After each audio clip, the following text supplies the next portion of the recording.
You ask Tiger to solve. This deals with linear equations with one unknown.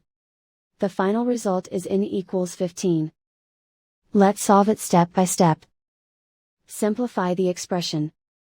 Find the greatest common factor of the numerator and denominator. Factor out and cancel the greatest common factor.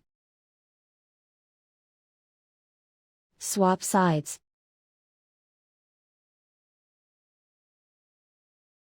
Isolate the n. Multiply both sides by 12. Group like terms. Multiply the coefficients.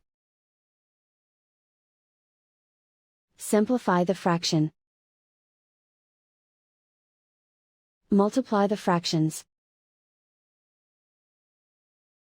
Simplify the arithmetic.